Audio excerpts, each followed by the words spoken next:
Além dos três convidados sobre quem já vos irei falar daqui a instantes, esta sessão será mais uma vez protagonizada por todos vocês. Essa é, aliás, uma das imagens de marca deste ciclo de conversas com escritores, promovido pela Porto Editora desde novembro de 2011. Tudo isto porquê? Porque vocês, como sabem, têm também a possibilidade de participar colocando questões aos nossos convidados. O modelo para isso é muito simples, basta que coloquem por escrito num papel a questão que desejam ver colocada, entregam o papel a um dos nossos assistentes e eu terei todo o gosto em formular a questão. Falemos então da sessão desta tarde, que será uma sessão de reencontros, o que muito nos apraz, já que todos os convidados são pessoas que estimamos muito do ponto de vista intelectual, mas também pessoal, e quando há essa convergência, nada melhor pode acontecer. É esse o caso, por exemplo, do João Gesta e do Isaac Ferreira, que se irão juntar à nossa conversa em momentos distintos da nossa conversa, da nossa sessão.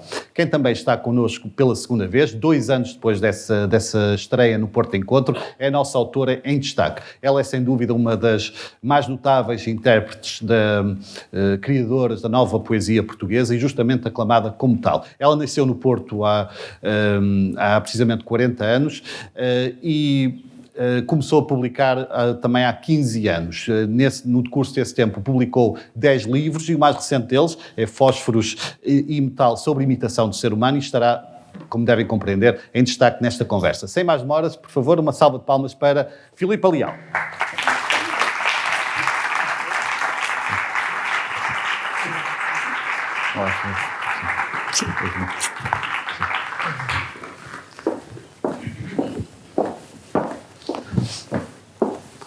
Bem-vindo ao teu Porto. Muito obrigada. Filipe, geralmente, como sabes, estas evocações iniciais são sobre a cidade que nos acolhe, a nossa cidade, e no teu caso isso não é nada complicado porque estamos a falar de uma parte de ti, e o que eu queria saber é se sempre que regressas ao Porto, ou vives em Lisboa, mas vais cá com frequência, regressas de certa forma a ti. Sim, claro, o Porto é a gênese de tudo, é a raiz de tudo, o lugar onde nós nascemos e crescemos é sempre muito marcante. Sim. E a minha relação com o Porto, além de passar, obviamente, pela minha relação com a minha família e ser o lugar onde eu fui feliz, onde eu fui mais feliz, é também uma relação geográfica muito marcada na poesia que tem a ver, sobretudo, com a relação com a água. O Porto é uma cidade inexplicável quando se vive fora. Eu vivi 3 anos em Londres também, e o facto do Porto ter mar e rio em 5 minutos de distância e de podermos atravessar esses dois lugares, uma cidade líquida. Uma cidade líquida, sim. E é tão diferente, não é?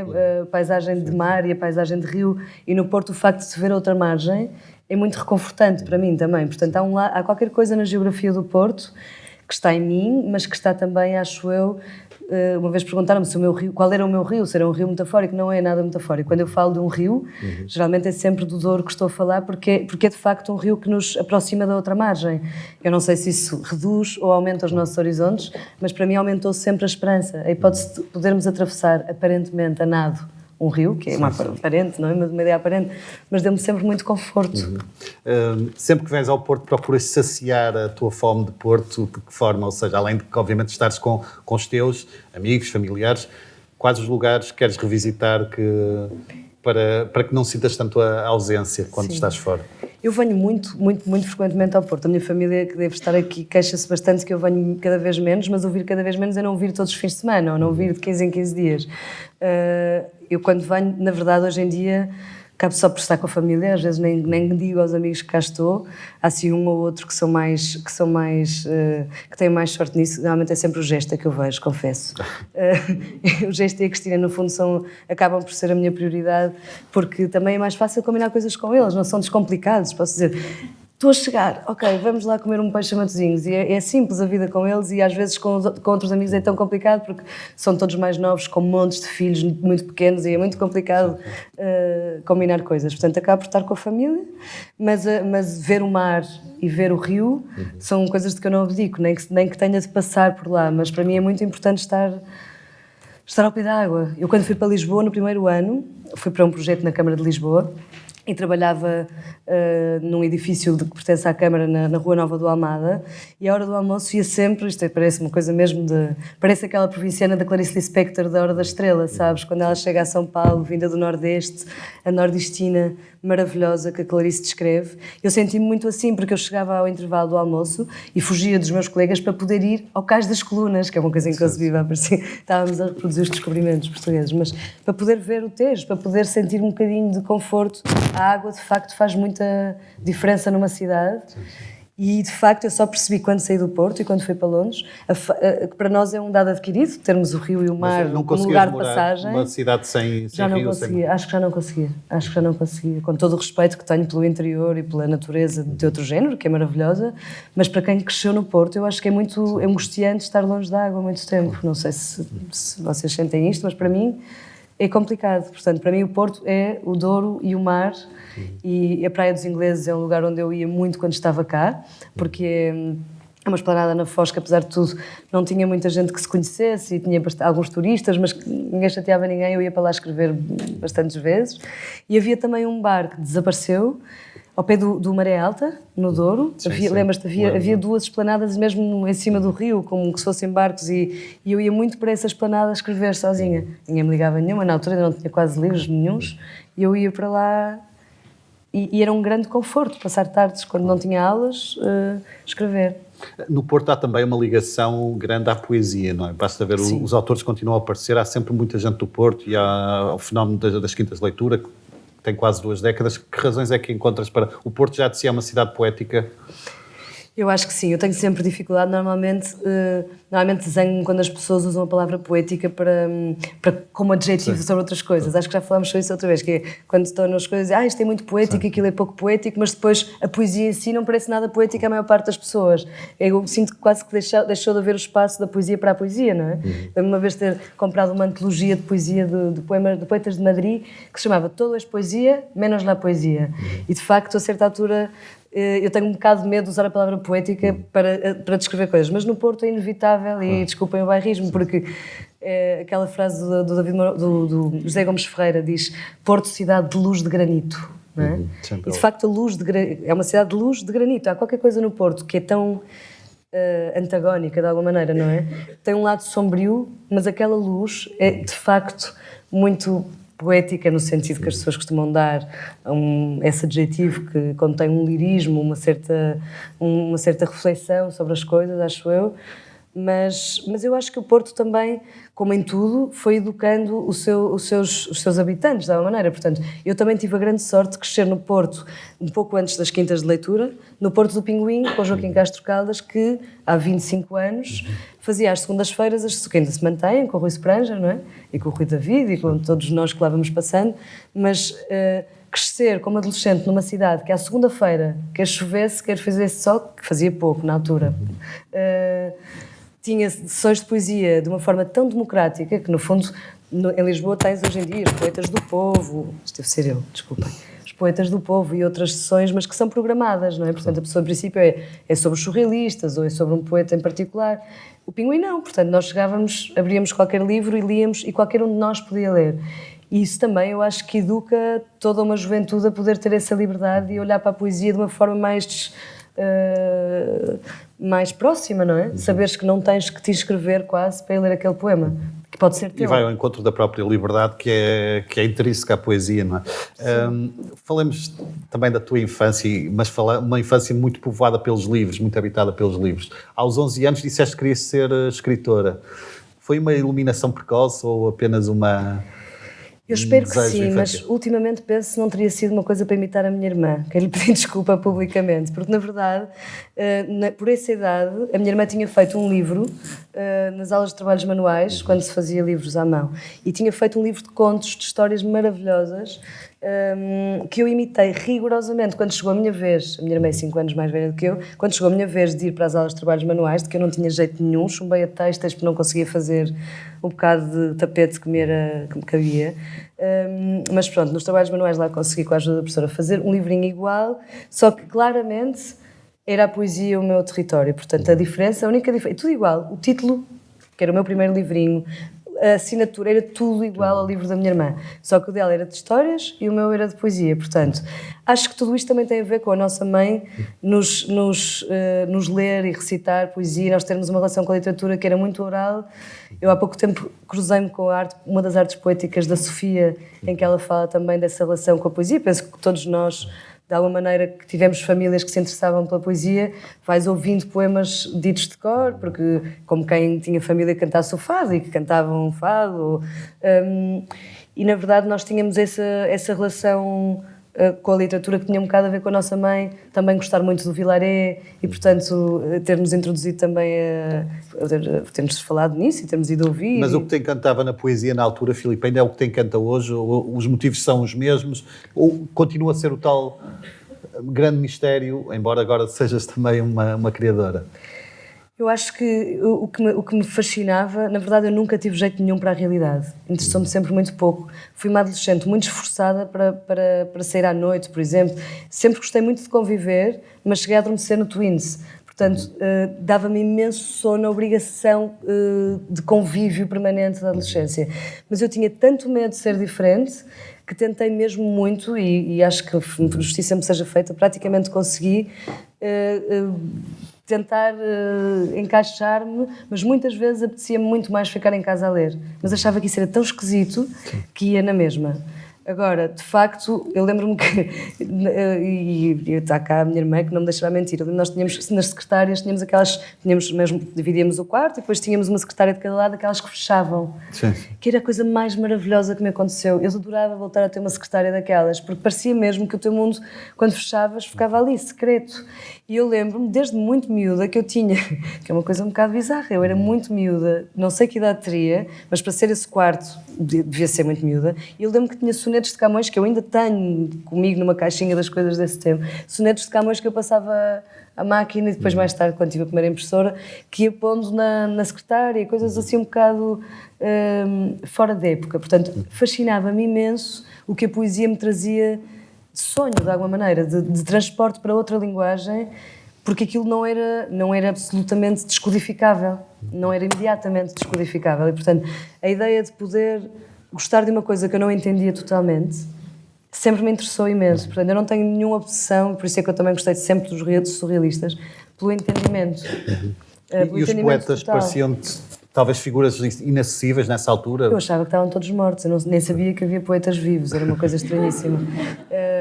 Achava que os poetas eram... Por isso é que eu também tinha vergonha de querer um bocadinho, de querer pertencer ao mundo dos mortos, quer dizer que não era bem, porque eu era miúda, apesar de tudo alegre, acho eu. Ninguém se lembra muito bem como é que eu era, devia ser... Acho que eu era um bocado calada, porque uma vez a minha avó esqueceu-se de mim em casa, mas durante um tempo. E depois passei a ser muito comunicativa numa outra idade, mas no fundo era uma vontade de comunicar. Acho que eu tive sempre estes dois polos. Por um lado gostava de conviver e por outro lado gostava de estar fechada naquela coisa que estava ali. Dependia. Sim. E na verdade a poesia era o lugar fechado nessa secretária, de alguma maneira. E não me... A primeira vez que eu percebi que um escritor podia estar vivo foi quando a minha mãe nos trouxe um livro autografado pela Ilse Loza, que era a Beatriz e o Plátano, com uma dedicatória para a Filipa de Ilse Loza, portanto estava viva em princípio, e eu era muito miúda. Depois uma vez também nos levou a ouvir o António Mota, nunca mais me esqueci, portanto as primeiras vezes em que eu vi, a primeira vez que vi um escritor vivo foi o António Mota também, num encontro da Fundação Coutinho Miranda, que fez de encontro para jovens. Esses contactos todos que há com autores são relativamente recentes, têm 10, 15, 20 anos, ou seja, havia, mas eram mais espaçados. E são tão criticados, não é? Exato. Depois há tanta gente que acha que os autores deviam estar fechados em casa dentro da secretária, mesmo dentro da secretária, nem sequer fora a escrever. Mas eu acho muito importante, sobretudo para os mais jovens e que querem escrever, perceberem que alguns escritores estão vivos, pelo menos. Mas pronto, falando da minha mãe, depois também, claro que o meu pai e os meus irmãos sempre incentivaram tudo isto em mim, mas houve outra figura muito tutelar no meu amor pela literatura, que foi o meu tio Kiko, o meu padrinho, irmão do meu pai, que era um leitor absoluto e que todos os anos, em vez de me dar um brinquedo, para já porque eu não gostava de bonecas, nunca gostei, portanto gostava de Legos e de alguns outros brinquedos, mas rapidamente, quando eu comecei a aprender a ler, dava-me sempre um livro. E lá eram livros estranhíssimos. Eu lembro perfeitamente quando passámos para a CEE, de ele me dar um livro para crianças a explicar o que era a CEE. E que não era muito próprio, não é? Eu escondia dos meus amigos, mas eu gostei de saber. E coisas sobre os inventores, ainda era no tempo em que era o Pato Donald, eu ainda tenho. Imagina, livros sobre o Pato Donald, as invenções, os cientistas do mundo. Depois eu decidi que queria ser cientista. Depois, aos 11 queria ser escritora e aos 13 queria ser escritora e cientista. Por causa São dessas coisas não é? não, mas era só a ideia E há da vestígios descoberta. desses poemas dessa época? Eu tenho os cadernos, tenho esse livrinho copiado da minha irmã, não é? Tenho os dois, porque a minha irmã entretanto perdeu, porque está comigo. Eu guardo muito. Também tenho o primeiro dente que caiu ao meu irmão, guardava tudo o que eram essas coisas dos meus irmãos e guardo ainda. E portanto tenho os 2 livrinhos e tenho também um caderno onde o primeiro caderno em que eu escrevo que o meu sonho é ser, eu acho que já te disse isto a última vez, devo-me estar a repetir, que o meu sonho é ser escritora, escrever até me fartar, porque o melhor que há na vida é criar, e continuava por ali com um poema muito a rimar, mas a escolha estava feita mesmo e era realmente a única maneira que eu tinha de comunicar onde eu me sentia completamente confortável, já porque era muito individual, porque era sem... podia estar num dia em que me apetecesse conviver ou não, e a literatura era sempre, a escrita era sempre uma coisa individual. E por muito que o domínio da escrita, da arte poética hoje seja naturalmente outro, mas achas que a poesia para ti ainda continua a desempenhar esse papel? Sim, absolutamente. É mesmo um lugar de silêncio. Se eu estiver muito tempo sem escrever, fico muito mal disposta, fico muito vazia. E mesmo quando não estou a escrever poemas inteiros, estou a tirar notas ou estou a trabalhar para qualquer coisa e não consigo viver sem isso. Quer dizer, acho que seria, mesmo que eu não tivesse editora nenhuma, seria impossível eu parar de escrever, porque não consigo já, é a maneira que eu tenho de comunicar. Às vezes eu própria só entendo o que é que me está a acontecer depois do poema escrito, é uma coisa um bocado também... É um trabalho também de autoconhecimento, se quiseres, que é inconsciente, mas que é fundamental na minha vida. Ainda a propósito desse lugar do silêncio que pode ser a poesia, lembrei-me de uma intervenção tua numa edição de Correntes de Escritas, não sei se foi de 2018, acho que foi 2018, em que falas sobre o ruído da sociedade contemporânea, em que somos perseguidos, não é? Sim, com as redes sim. sociais. Lidas mal com essa... Não é que não tenhas telemóvel, não tenhas redes sociais, mas convives mal com essa omnipresença das redes. Convivo sobretudo porque eu sou uma pessoa bastante ansiosa e detesto pendentes. Acumular pendentes é uma coisa que me causa imensa ansiedade. Portanto, tenho uma agenda, como toda a gente, e vou reduzindo os pendentes. E acho alucinante que nós tenhamos que ter hoje em dia 5 vias diferentes de comunicação. Por exemplo, eu tenho imensos mal-entendidos na minha vida porque eu não abro o Messenger e não consigo desinstalá-lo. Portanto, a vida atual não me permite não ter Messenger. E as pessoas acham que é obrigação tua. E, portanto, as pessoas acham que se eu tenho, vou lá. E se não vou e não respondo, não é, se não vou. E se não respondo, é porque sou mal criada, ou porque sou arrogante. Eu recuso-me, porque eu já tenho e-mail, e é o mesmo há muitos anos. Já tenho o mesmo número de telefone desde sempre, portanto é muito fácil de encontrarem-me. E depois temos, hoje em dia, o WhatsApp, quer dizer, já temos... E depois eu ainda tenho que estar a confirmar os e-mails todos. Quando é que se escreve, quando é que se vive, quando é que se está com os amigos? É porque eu também gosto mesmo de viver, não gosto de estar sempre só fechada. Gosto de viajar, gosto de poder estar com a família, gosto de poder amar, viver, estar... Quer dizer, eu não sei como é que hoje em dia... Por exemplo, há amigos que eu admiro imenso, o Luís Caetano, acho que tu és mais do meu género, mas há amigos, colegas nossos, jornalistas, sim, nossos amigos. Por exemplo, o Luís Caetano tem 5 programas de rádio. Portanto, deve ter 400 e-mails, 550 WhatsApps. Claro. O Fernando Alvim, então, tem 450 programas de rádio e televisão. E tem tempo para tudo. E se eu lhes pedir, vêm falar comigo ao vivo, não sei, vêm. Como? Como é que eles conseguem?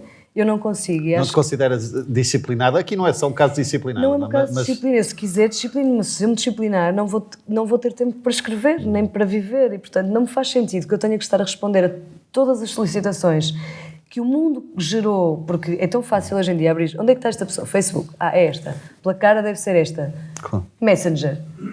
Eu no outro dia, confesso-vos, eu fiz de conta que não vi um convite para ir à China. E o meu pai veio-me dizer, tens aqui um convite para ir à China, porque como eu não abro o Messenger, foi mesmo nos comentários de uma fotografia no Facebook, e eu fiquei de tal maneira em pânico, porque pensei, é tão longe a China, que fiz de conta que não vi. É horrível. Fico em pânico, percebes? Com o grau de acessibilidade que todos nós temos. Mas achas que pelo contrário... E a resposta imediata que nos exigem, alucina-me. E isso torna ainda mais premente o lugar da poesia? Eu acho que sim, acho que a poesia é um lugar mesmo de silêncio e que requer um nível de reflexão e de maturação de algum silêncio que não pode existir nesta correria a que o mundo nos obriga, sem maldade. Na verdade, todos nos vamos obrigando uns aos outros, não é? Eu próprio também, quando peço ao João Gesta e ao Isaac para estarem aqui, e quer dizer, também estou a pedir-lhes o mesmo que peço às outras pessoas, que me pedem a mim muitas vezes. E nós vamos tendo que selecionar, porque hoje em dia, de facto, o número o grau de exigência da vida contemporânea. Eu nessa mesa de que falas, das correntes, falava daquela coisa que eu acho que é uma metáfora, nem sequer chega a ser metáfora, mas é uma coisa mesmo esquisita, que são aqueles corredores sem retorno agora nos aeroportos. Sim. Então, se vocês repararem agora nos aeroportos, quando passamos com o passaporte, há uns corredores que chamam-se mesmo corredor sem retorno, parece uma coisa esquisita e não se pode parar. Se parares a meio, ficas lá preso. Tens que andar sempre. A porta seguinte só se abre se tu não parares. Portanto, vês a porta fechada e avanças cheio de coragem para um corredor sem retorno. E se não fores a correr, porque eu tenho pânico dessas coisas... É uma metáfora da vida. Se eu não for a correr, penso sempre, vou chegar ali e a porta não vai abrir. E esse momento, para mim, quando viajo, ainda por cima tens que ir sozinho, porque é um passaporte de cada vez. E aquilo faz-me uma confusão, porque acho que parece mesmo... Só faltava mesmo isto, um corredor em que tens que avançar cheio de coragem para uma porta fechada, que só se abre se fores depressa. Não é esquisito? Portanto, podes ir dar com a cabeça no vidro, rapidamente, mas nunca sabes, não é? Eu detesto, também detesto aquelas coisas do metro que não sabes se vão abrir, sabes? Eu não gosto de nada. É devido a essa menor paciência que com o tempo vamos tendo para coisas práticas, que há um poema do livro em que dizes deixei de ser simpática. Sim, também. E deixei um bocadinho, pronto, não quero deixar totalmente, porque não consigo, mas, por exemplo, toda aquela simpatia social também a que a vida nos obriga. Ora, se a vida nos obriga a conviver com 350 mil pessoas por mês, já não é possível, porque tu tens que ser simpático no YouTube, no Messenger, no WhatsApp, no trânsito, para te deixarem passar... Podíamos tentar ser educados todos sem termos que ser simpáticos, não é? Aquela coisa que eu faço no trânsito apavorada, ter que sorrir muito para um condutor que não me quer deixar passar. Não é simpatia, no fundo, é medo. E, portanto, quando eu digo que deixei de ser simpática, o que eu quero dizer com isso é que acho que é preciso deixarmos de ter medo. Há uma simpatia que também está ao serviço do medo. E eu acho que essa tem que deixar de existir. Acho que a simpatia tem que estar reservada para aquilo que nos merecer simpatia. E eu só percebi isso aos 40, portanto vai-me dar menos trabalho estar viva a partir de agora. Mas acho que é mesmo importante deixarmos de lado essa parte social, digamos assim, que a vida também nos obriga para podermos fazer contactos, não é? No Jogo de Damas, no filme que escrevi, fala disso. A autora há uma personagem que diz... Isto hoje em dia é só contactos, nós casamos com os contactos, saímos com os contactos, portanto, chega a um ponto em que em vez de amigos tens contactos, em que o sorriso em vez de ser para o irmão é para a besta do chefe. E a própria palavra amigo está muito vulgarizada, não é? Sim.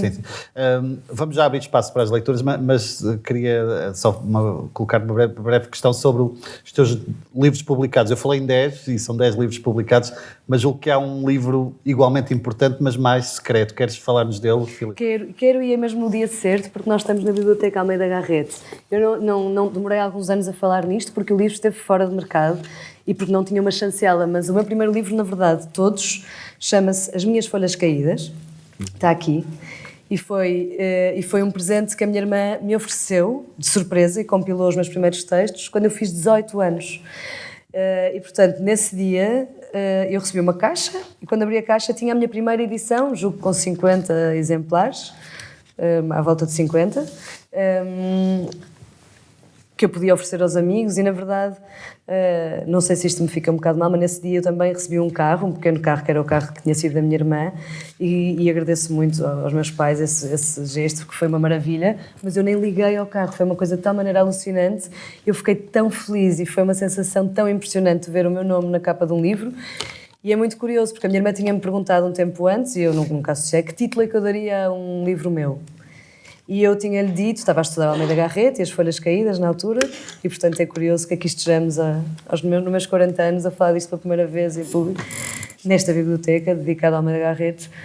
E como eu tinha aprendido não há muito tempo que As Folhas Caídas eram, do ponto de vista de Almeida Garrett, um livro em que era como se lhe tivessem caído de facto todos os poemas e ele os compilasse sem ordem e sem tema, digamos assim, e os juntasse todos num livro. E como à época todos os textos que eu tinha não se relacionavam uns com os outros, eu achava que As Folhas Caídas eram o único título possível para um livro que viesse a ser meu. Então a minha irmã escolheu este título, As Minhas Folhas Caídas, e só muito pouca gente o tem. e foi de facto o momento, como eu não tive filhos, foi assim a primeira grande emoção da minha vida como escritora. Portanto, é o meu 11º livro, mas 10º que esteve possível de ser comprado, digamos assim. Obrigado por essa partilha, Filipa. As leituras são sempre um momento importante destas sessões e hoje, sobretudo, não são exceção. Além de contarmos com a Filipa e a poesia em destaque, contamos também com um notável intérprete e um dizer, é ele, Luís Arco Ferreira. Uma salva de palmas, por favor.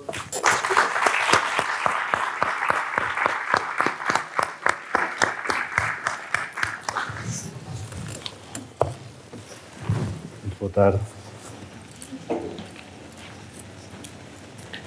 Padaria.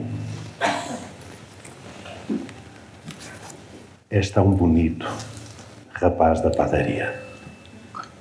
Se eu casasse contigo ou com o teu pai, talvez fosse feliz.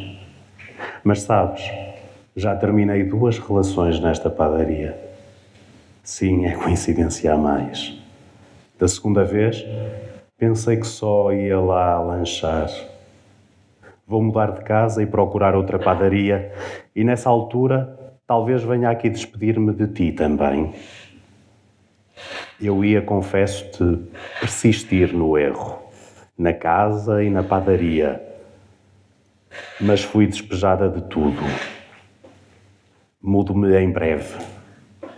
Quando cá voltar, peço-te um favor. Aconteça o que acontecer, não voltes a tratar-me por senhora.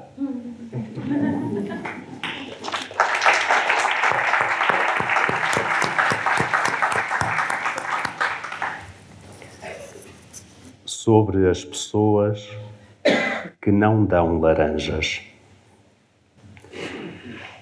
Cheira bem junto à ria. Não sei se é das laranjeiras. Não sei se estas árvores são laranjeiras. Não sei distinguir as laranjeiras quando estão sem laranjas.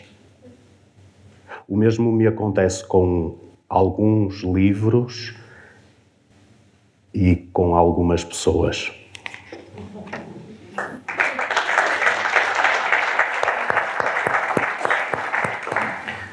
Carta ao vizinho do lado. Caro dealer da minha rua, percebo que os teus clientes assobiem dia e noite à espera que desças para espantar a polícia. Percebo que o teu cão afinal não faça mal, apesar de ladrar grosso e de o soltares quando é escuro e eu estou a chegar. Percebo até que já não tenhas outra hipótese, que possas estar refém de um negócio, quando tudo não passava de brincadeira de miúdo do bairro a querer uns trocos, e que agora te trocassem a cabeça por outra ou a tua mãe por outra se desistisses.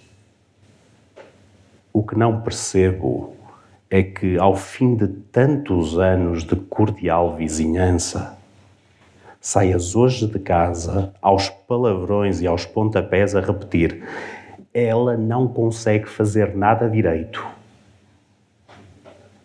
Não é assim que se desce a nossa rua? Saíste porquê? Se ninguém assobiou. Não voltes a falar com ela dessa maneira.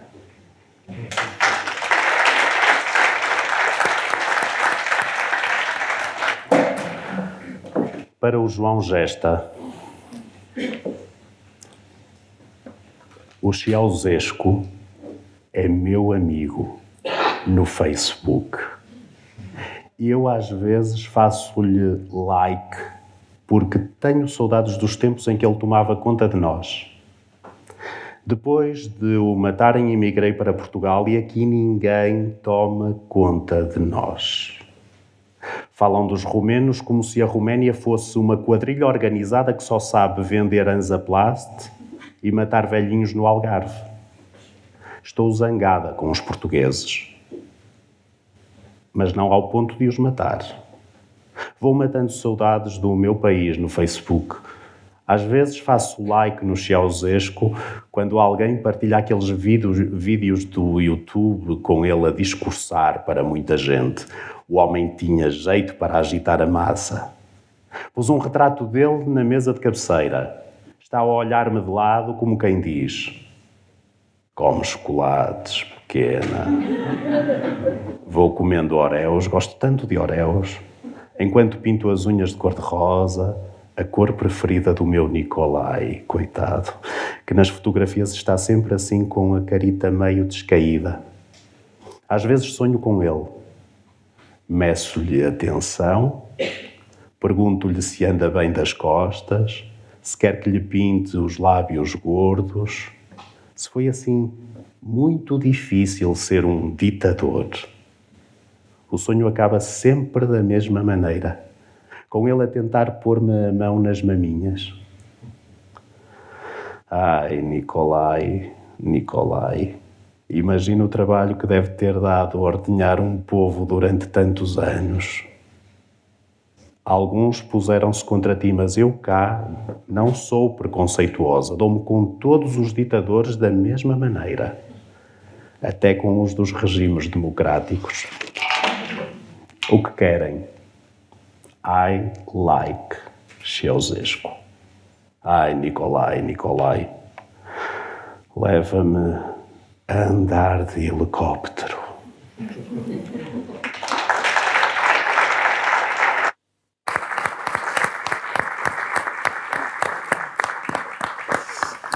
Muito obrigado, Isaac.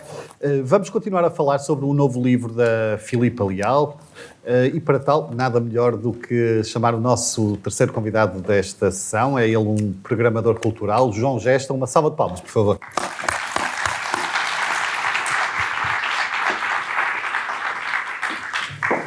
Bem-vindo, João. Bem-vindo. É um prazer tê-lo cá de novo outra vez, João.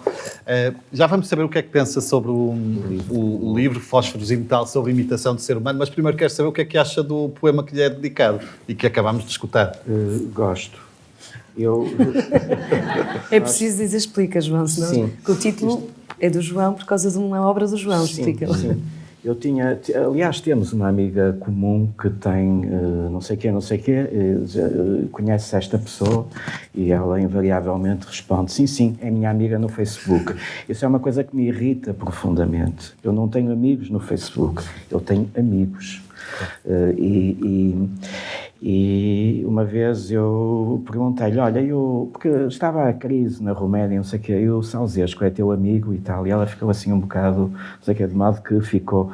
E depois fizemos lembras da caixinha uma caixinha que foi feita, umas assemblagens, foram para aí umas 10 ou 12, e uma dessas assemblagens chamava-se exatamente o Ceausescu. E tu fizeste este Foi texto para o belíssimo. último livro do João, Sim, que no sim. fundo cada texto partia, tinha alguns textos do João, mas depois cada texto partia de uma dessas assemblagens do João, e aquela sobre a qual me calhou escrever foi esta, e este foi o texto. E a Filipa diz lá uma brincadeira muito interessante, que é os ditadores mesmo dos regimes democráticos. Sim. E esses ainda me irritam mais, se calhar, do que os ditadores à séria. Porque os que são à séria nós já sabemos, e a atitude em relação a esses ditadores é, obviamente, atirar-lhes pedras ou no limite tentar matá-los mesmo. Estes é mais difícil, sabe? Porque se aponta o dedo, uma pessoa é imediatamente antidemocrática e é não sei quê, de modo que tu focas ali um aspecto que é controverso. Aprendi bem a tua lição. É verdade. João, não sei se quer partilhar connosco, julgo que tem uma apresentação muito especial, como aconteceu da outra vez, não sei se provavelmente muitos de vocês estavam nessa sessão e o João Gesta brindou-nos com uma apresentação muito enfática e muito bem conseguida. Vamos propor então escutar novamente. Antes disto, poeta, vou-te ler um poema que eu não sei se tu conheces. Eu estava a mexer na obra completa que saiu agora do Mário Henrique Leiria, e ele diz uma coisa muito engraçada. E isto, não sei se isto te vai fazer refletir ou não. Diz: nada de poesia. És poeta, eu sei, então não escrevas. deixa que pensem que o não és, se é toureiro ou carroceiro, esmaga o que és, ri da poesia, deixa-te do verso feito dia a dia, se a poeta de putas, de insolências, de tudo o que quiseres, mas não faças versos, não os deixes dispersos ao alcance dos outros. Frequenta ao lupanar, se vulgar, não sejas poeta, porque és troçado, achincalhado, se insolente, mal criado e serás estimado. É uma perspectiva, enfim, que sei que não está muito longe. Não. Nós, dia sim, dia não, dizemos vamos deixar isto tudo e vamos, mas é para o Alentejo, não é? Olha, para Tavira ou para Zambujeira, é isso mesmo. Bom, vamos emigrar para Tavira. Conheci a Filipa em 2002. Ainda Portugal não era comparado a lixo. Vejam lá ao tempo que isto foi. Bom, soubemos desde então construir uma amizade inoxidável, resistente aos acentuados arrefecimentos noturnos. Entretanto, a vida, cruel, tratou de nos amadurecer. Eu, quase a cair de podre, declaro-vos solenemente: a Filipa cresceu bem, cresceu a favor do vento. Cada célula sua dança e celebra o sol. Com a idade, a Filipa aprendeu que o amor é um tanque de guerra a precisar de rotina, aprendeu que as formigas têm asas, como as do filme da Sónia Braga, começou a correr, aprendeu a dançar até ao fim, com Cohen ao fundo, e aprendeu que a vida é sem intervalo. Aprenderá, quando tiver a minha idade, que a vida é um jogo no qual sofremos um golo logo no primeiro minuto. Depois é preciso correr muito atrás do prejuízo. É esta a poesia da vida. A Filipa é o meu farol, o meu norte, a importância de ser norte. O último farol nos mares que sobem, como diria o Ferlinghetti. Ilumina-me, mostra-me o caminho quando eu preciso, e eu preciso tantas vezes. Subitamente, quando estou a amolecer, quando estou a ficar choco e xoxo e tudo, corta-me a luz. Qual fiscal da EDP, eu espalho-me fragorosamente. Conto-vos, a Filipa obriga-me a atravessar a ria a pé, espetando dolorosamente os pés nos anzóis. Obriga-me a aceitar o medo da noite, a fazer as curvas da Serra da Agrela sem vomitar.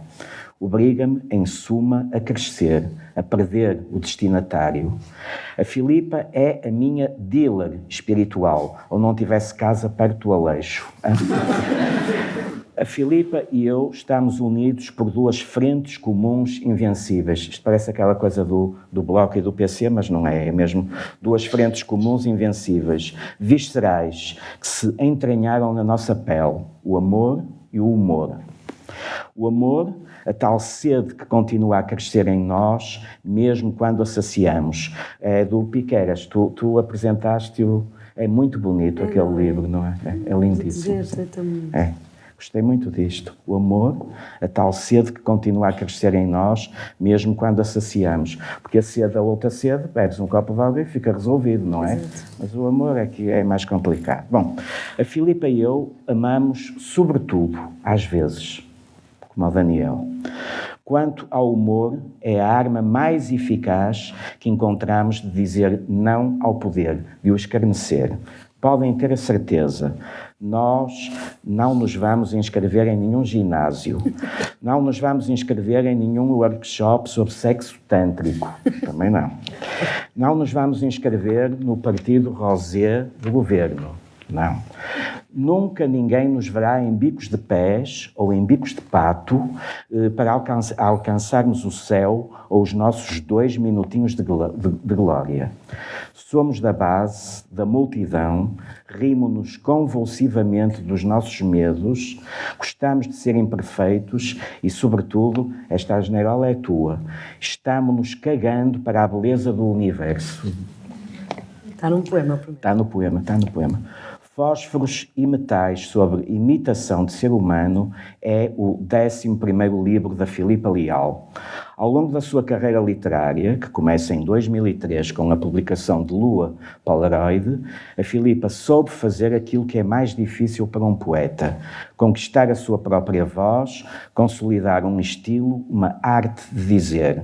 A escrita da Filipa é profundamente eficaz, surpreende, provoca, seduz e enreda-nos num estilo que, como alguém cantaria, é só seu, só seu, só seu.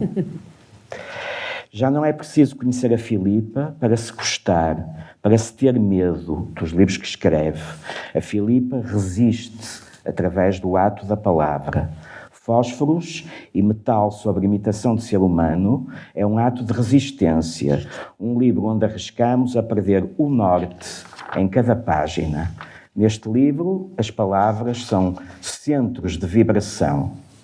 Linguagem e fogo beijam-se. Um livro de afirmação plena de vida. Um livro que exige do leitor e de todos nós a atitude de um boi. Ruminação. Ruminemos o livro da Filipa. Isto exige de nós ler bem, ler melhor, ler de trás para a frente, de frente para trás, ler com os olhos e com o pensamento. Em cada nova ruminação encontrarão um livro cada vez mais belo, isto é, mais provocador. Nicolai, leva-me a andar de helicóptero. Ajuda-me a exibir nos céus de Lisboa um cartaz luminoso que reza assim: a Filipa Leal escreve para quem a sabe ler. É isto. Muito obrigada. Pronto. Apetece dizer que quem escreve assim é poeta. Mas Não, mas não. E é mesmo. Mas e o João está... Não posso dizer verdade? Acho que sim. O João está prestes a publicar também uma espécie de reunião dos seus textos, uma seleção de todos os seus textos e tantos dos seus livros que estão esgotados. Em breve teremos a oportunidade de tê-los, não vou dizer mais, não é? Acho que não se pode dizer muito mais. Com o prefácio da Filipa. Tive a grande que honra chegou de ter de escrever o prefácio para esse livro. Que é maravilhoso. E é uma coisa absolutamente maravilhosa. Conhece-me profundamente. Deixa-me só... Posso só contar uma historinha? Conta lá uma coisa muito engraçada. Esta história do humor e da forma como nós funcionamos os dois, já não me lembro, acho que foi em 2014, a Câmara do Porto deu-me aquela medalha de mérito cultural e não sei o quê. Bom, e aquilo foi uma sessão, foi bonita, eu a certo momento até me comovi, não sei o quê. Tinha lá, assim, figuras que mereciam a medalha, no meu caso. Isto não é falsa modéstia, é discutível, mas pronto. Lá pus a moeda e depois queríamos decidir onde iríamos jantar. A Filipa muito bem vestida, a minha companheira muito bem vestida e tal. E então eu fiz uma surpresa extraordinária e achei que depois de uma coisa tão institucional, tão dura para mim, que deveríamos ir jantar ao Lingerie. E então eu cheguei ao Lingerie, não é? Portanto, para quem não sabe, é um restaurante onde os meninos e as meninas servem praticamente nus, não é? E tal, e o senhor muito aflito, ainda por cima no meu fato novo, tinha acabado de comprar com a medalha e não sei o quê, e disse, ficou assim muito surpreendido e disse: vai-me desculpar, eu não sei se conhece o conceito, porque isto agora tudo tem conceitos, e portanto seria a última coisa que eu e a Filipa e a Cristina esperávamos, é que o dono do Lingerie nos perguntasse se nós conhecemos o conceito, e nós conhecíamos e lá comemos o que tínhamos a comer. Mas isto foi também um ato de resistência, foi um ato de resistência, de certa maneira também. Eu aprendi muito com o João e, na verdade, eu provavelmente falei de várias pessoas muito importantes na minha vida, esquecer-me-ei de muitas outras maravilhosas e muito importantes, mas o João gesta para nós. Eu digo nós porque acho que é para praticamente toda a minha geração, que inclui o Walter Ugumem, o Gonçalo M. Tavares. Nós começámos tão novinhos a ir às quintas de leitura e o João foi tão a primeira pessoa a levar-nos repetidamente com as suas só traz estes. E no princípio o João levava porque gostava de nós, pronto. E havia assim alguns escritores que o João ia repetindo de vez em quando, e a verdade é que nós aprendemos tanto, tenho a certeza, todos, e acho que falo pelo menos por alguns de nós, com o João, que eu tive a oportunidade, quando apresentámos esse livro anterior, das Assembleias, de dizer, e acho isto, tenho mesmo pena de quem não conhece o João Gesta, porque há uma língua gestial que só se percebe conhecendo o João. É impossível explicar o João. Eu, quando tento explicar o João a alguém que não o conheça, é difícil, tem que dar um ou outro exemplo das coisas loucas que tu foste contando e fazendo, porque é uma pessoa. Mas esse lado provocador que o João, de repente, que está nos nossos mas tem um lado textos provocador também. que também convive com um lado de receio da exposição pública, de um certo recato, não é? Por um lado tem um lado mais recatado, acho eu. Sim. Eu detesto. Sim, mas no fundo, mas depois tens uma profissão que te obriga a estar Exatamente. de programação pública, mas depois o João aparece no fim com umas t-shirts com umas coisas de marihuana, se for preciso, não é? Uns blazers, depois tu olhas bem, a t-shirt por baixo diz coisas inacreditáveis, não é? Normalmente, regra geral. Portanto, o João é uma performance em si mesmo, não é? Mas esta história do restaurante e do lingerie, a Filipa depois retribuiu-me devidamente. Um mês depois, convidou-me então para eu ir, já com a medalha, sem a medalha neste caso, mas a Lisboa. E então arranjou um programa extraordinário para mim. Começamos às 10h30 com o Jardim Zoológico, lembras-te? Portanto, Foi um dia, isto é para verem o contraponto do lingerie no Porto. Portanto, começamos pelo Jardim Zoológico, parávamos horas infinitas à frente dos animais que mais nos impressionam, os camelos, os burros e não sei o quê, e comparávamos, olha, este parece o não sei o quê. Portanto, saímos do Jardim Zoológico, fomos depois comer à Pizza dentro do Jardim Zoológico, e houve não sei se te lembras, houve um jacaré, um bichinho, apesar de tudo era pequenino, jacaré, coisa que se interessou imenso pela nossa pizza, e nós estivemos sempre a comer a pizza assim um bocadinho, coisa, com medo que o jacaré, e a Filipa de vez em quando perguntava-me, bem, eu parto do princípio que este vidro resiste. Eu também, Filipa. Porque o vidro estava mesmo em cima de nós. Em cima, portanto, nós a comer aqui, o jacaré olhar para a pizza e tal. Nós estivemos um bocado encolhidos. Continuou, portanto, deixamos o Jardim Zoológico e fomos a correr para o Palácio da Pena ver a exposição da Joana Vasconcelos. É a mesma coisa. É a mesma coisa. Estava a grande exposição. Sim. É verdade, é verdade. E depois fomos ver ainda, isto pode-se contar, um show de sexo ao... Era mais sexo ao morto, lembras-te? A menina... A rapariga não se mexia, nada aquilo, era uma coisa horrível, nada mexia. De contudo, como veem, isto foi o contraponto do meu lingerie, foi uma tarde, foi até às 7h30 da noite, sim. Sempre com o Jardim Zoológico.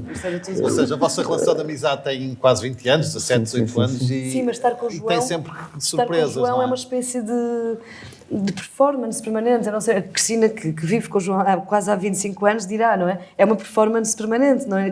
Os amigos que estão próximos do João sabem que ir ao Centro da Zambujeira comer um gelado não é ir ao Centro da Zambujeira comer um gelado. Porque o João não é deste mundo. Claro. Não sei explicar, eu não sei explicar o João. Mas eu escrevi um prefácio que vocês depois de lerem o livro do João, em que tento explicar o João, mas de facto nada é o que é sempre outra coisa. Aliás, uma das frases do próximo livro do João que mais aparece, que eu achei piada, é estarmos a fazer isto, mas a pensar noutra coisa. Sim. Por exemplo, estar a recitar Almeida Garrett, mas a pensar noutra coisa. É um dos exemplos que o João dá. E de facto, com o João, estamos a fazer qualquer coisa a pensar noutra coisa sempre. E, portanto, é uma espécie de poesia viva e que eu acho que influenciou também muito do nosso humor, muito da nossa poesia, da geração que esteve perto dele. Vocês são um exemplo, no fundo, que a poesia não pode estar de costas voltadas para a vida. É a vossa, não direi lema, mas eu acho que sobretudo a vida não pode estar de costas para a vida. Não sei o que o João acha. Em relação à poesia, acho que ela não tem que ter nada. Acho que não é obrigada a nada. Mas já é limitar, não é? Sim. De qualquer modo, eu não desligo a poesia de 3 ou 4 palavras-chave. O humor e o amor, que no fundo o perfeito quadrado explica-se muito bem, são a mesma coisa, o humor. Não há nenhuma relação amorosa que se possa manter se não tiver humor, à mistura. Ao fim de 4 ou 5 anos, 6, vão com os trapinhos, cada qual para o seu lado, porque aquilo é uma chatice pegada, se não houver humor. Bom, a liberdade também. E a poesia tem sempre que estar, aliás, o António Maria Lisboa disse, o lento e incendiário caminho do amor, da liberdade e do futuro. é uma palavra-chave também com que a poesia nunca poderá estar desligada. Essa desacralização da poesia já está presente em ti há muito tempo. Eu recordo isto porque a tua tese de mestrado julguei sobre o cómico em vários autores, o O'Neill, a Adília Lopes, o que é mais alguém? Agora E o Jorge Sousa Braga. Jorge Sousa Braga, exato. Sim, na verdade o humor interessou-me sempre muito, sobretudo na vida real. Acho que fazer rir os outros é tão importante. Eu sempre adorei quando podia dizer qualquer coisa que fizesse as pessoas rir, porque acho que é tão importante podermos rir juntos e, portanto, o humor foi sempre uma coisa que me interessou muito. E quando fui fazer a tese de mestrado, acabei por fazer sobre o humor na poesia, destes 3 poetas cujo humor, o sentido do humor é muito diferente. O cómico, digamos que é o geral, e depois temos a ironia, o sarcasmo, o humor mais terno. Mas, na verdade, quando conheci o João e quando vim participar nas quintas de leitura, encontrei mesmo tudo aquilo que eu procurava na poesia, porque, na verdade, a seleção de textos feita pelo João para a Caixa Geral de Despojos e para os recitais que nós íamos fazendo, e muitos deles, que a minha família está cá e assistiu desde o início, há muitos anos, muitos deles, os mais engraçados, eram normalmente entregues ao Isaac, que tinha uma maneira de os ler inconfundível, e que punha a minha avó a rir à gargalhada com textos do João habitualmente, que eu penso que eu vi há bocado. Por exemplo, eu julgo que é do João, não é? O texto das velhas, um dos textos das velhas. E eu uma vez lembro que a minha avó ia ver o recitado e disse: avó, olha, há um poema, se calhar vai ser um bocado esquisito para a avó ouvir, não, porque a avó já estava... A minha avó, claro que já era, não era bem velha, claro que era, mas não era bem isso que eu queria dizer. A avó já tem uma certa idade e aquilo vai falar um bocado das pessoas mais velhas. A minha avó chorou a rir, eu nunca mais me esqueço, com o Isaac a ler, acho que eras tu, a ler o poema. E repare que mesmo... Não, desculpa. Que mesmo o título que arranjámos para o nosso grupo, do Isaac, da Filipe, não sei o quê, se chamava Caixa Geral de Despojos. Veja bem que nós já estávamos a ver o problema. Isto foi há 15 anos atrás, ou há 20. Foi uma verdadeira iluminação poética. Exato, uma iluminação poética, completamente. Mas eu ainda me lembro, no início de tudo, eu tinha um bocado de medo de que a minha família viesse ver as quintas de leitura, porque eu era tão miúda, eu tinha 23 anos, por aí, e pensava, eles vão ouvir tantos palavrões e vão ouvir tantas... E devem achar que a poesia é outra coisa, e como é que eu explico? Eu explicava, é um grupo um bocado maluco, e tudo assim um bocado esquisito e tal. E depois as pessoas divertiam-se imenso, os pais vinham ver e corria tudo bem, achavam muito giro e adoraram o João logo, e foi muito fácil, e isso para mim foi importante, mas sobretudo... Quando o humor é uma coisa que te interessa e cais no Caixa Geral de Despojos, estás no sítio. Desculpa, isso depois acontecem sempre umas coisas muito esquisitas. Vamos continuar a esmiuçar o novo livro da Filipa. Para isso, chama ao palco novamente o Isaac Ferreira.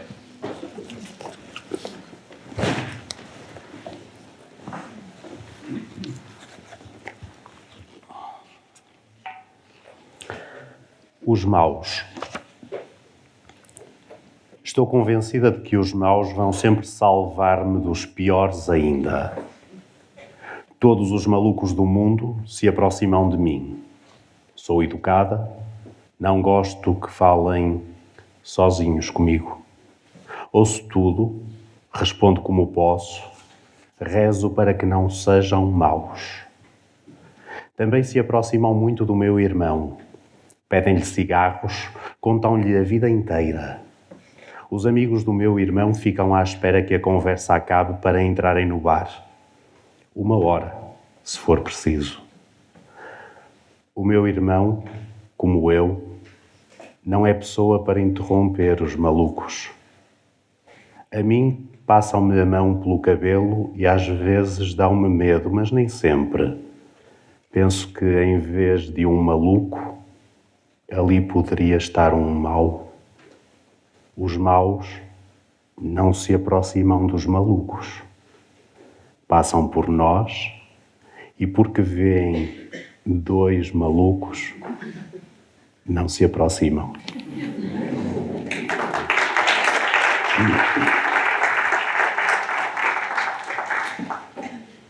I'm just a sad bastard without no energy for love. Shakespeare não tinha impressora. Eu ia agora fazer uma metáfora sobre ficarmos gastos com a tinta da impressora, sobre ficarmos com a pele cinzenta e esbranquiçada, mas Shakespeare talvez achasse que estávamos mal da barriga. Não sei como seria com Shakespeare. Comigo foi assim. Acordava, chorava, escrevia. Acordava, chorava, escrevia. Tomava o pequeno almoço depois de chorar e antes de escrever ao menos isso. Escrevi 800 páginas em 3 meses. Não estava a competir com Tolstói. As minhas eram para uma série de televisão. Não sei se alguém viu. Eu vi.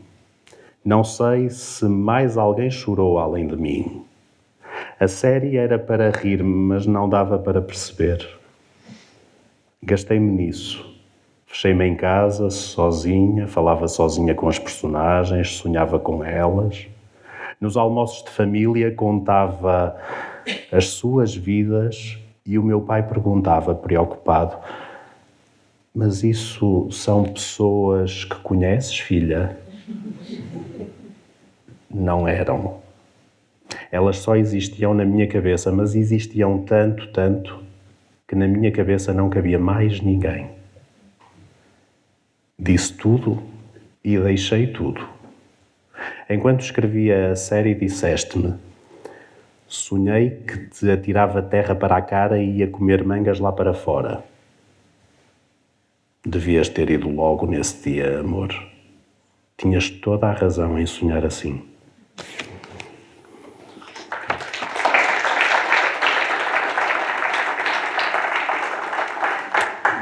O fim do cinismo. Falavas-me muito de incêndios. Não percebias por que razão eu fechava a porta à chave com tantas voltas, além de me trancar com o trinco. E se houvesse um incêndio? E se houvesse um incêndio? Como é que se sai de uma casa tão encerrada assim se houver um incêndio? Eu, que tinha medo de ladrões, passei a ter medo de ladrões e de incêndios. Não sei se foi por isso que perdi o sentido de humor. Quis escrever-te coisas sérias e grandes e dignas de atenção. Coisas como chamas. Também sonhavas muito com terremotos. Eu gemia com pesadelos menos universais. Por exemplo, o desfazer da casa dos pais. Falava sozinha a dormir, chorava. Querias tanto que reparasse na beleza do universo. Mas eu estou-me cagando para a beleza do universo, meu amor. Quis escrever-te sem cinismo. Não sei se consegui. Os meus medos, a minha infância, os teus incêndios, os teus terremotos. Há poetas menos previsíveis. Há musas menos catastróficas. Obrigado. Junto aqui à conversa, por favor. Obrigado mais uma vez por esse fragmento de leitura, que no final vamos ter um novo momento, desta vez com a Filipa.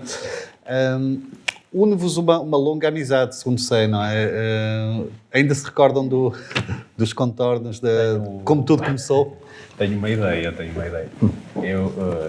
A Filipa já falou desse espaço e não é propriamente publicidade, porque apesar de estar agora pelos 30 anos de atividade, continua a ser um belíssimo segredo, que é a cave do Pinguim Café. Aquilo começou por uma aventura do Joaquim Castro Caldas em 89, eu comecei a passar por lá por 93, 94, e a Filipa apareceu 2, 3 anos depois e encontramos-nos ali, na verdade. E o João habitualmente, conhecemos lá, o Daniel Maia Pinto Rodrigues, o Pedro Lamares, uma série de amigos, na verdade, uma série de pessoas que estão nas nossas vidas e nos nossos mundos, não só poéticos, vieram ali daquele espaço. O Gesta também passava por lá, claro, muita gente. E recordo-me que naquela altura realmente as coisas eram bem A Filipe era das mais novas, talvez, à altura. Sim. Éramos todos mais novos. Sim, mas era das mais... Mas eu e o Isaac tínhamos a particularidade obsessiva de irmos à segunda ao Pinguim e à quarta ao Púcaros. Sim, o Não Púcaros surgiu contentes mais tarde. tínhamos 2 dias por semana de noitada de É poesia. verdade. O Púcaros Uns anos surgiu mais tarde ali nas Arcadas de Miragaia. Agora, Quando é que ela te mostrou um poema pela primeira vez, Isaac? penso que o primeiro poema que eu ouvi da Filipa ainda terá sido no Arriscar da cave do Pinguim. Eu acho que sim. Foi por lá. Porque as pessoas quer dizer, o risco lá realmente era menor. Porque a ideia de risco era... Nós já arriscávamos com a aventura de lá irmos, não é? Exato. O descer aquelas escadas, aquela porta, aquele fumo espesso, aquele ambiente e o Joaquim, porque o Joaquim era uma pessoa temível. Um ser admirável, mas temível também. E ele pegava nas pessoas... Eu, por exemplo, foi assim, o primeiro poema que eu disse lá, ele veio um puxão de orelhas, metafísico, vá, mas fui obrigado, fui coagido a ler um poema à força toda. Bem, disse uma coisa completamente disparatada e depois fui severamente castigado à frente de toda a gente. Podia haver um momento a qualquer momento que o Joaquim Cascais dissesse: Tu estás aí com um livro, levanta-te lá e lê. Portanto, o ideal era ficar mais para trás. Sim, não é? escondido Eu demorei ali muito na tempo penumbra. a ir lá escondida até ter coragem de ir lá à frente. Apesar do espaço ser sombrio, não havia penumbra, ninguém se conseguia esconder naquele sítio. A verdade era mesmo isso. Era do fogo que também saía dos chouriços que assávamos também lá embaixo. Também. E Tudo os sem copos janelas. de vinho e tudo era possível. Cortou-se lá cabelo, fizeram-se lá omeletes com pétalas de rosa, saíram de lá pessoas a levarem com bengaladas. Também, a coisa foi muito sim. era muito furiosa aquela noite das segundas-feiras.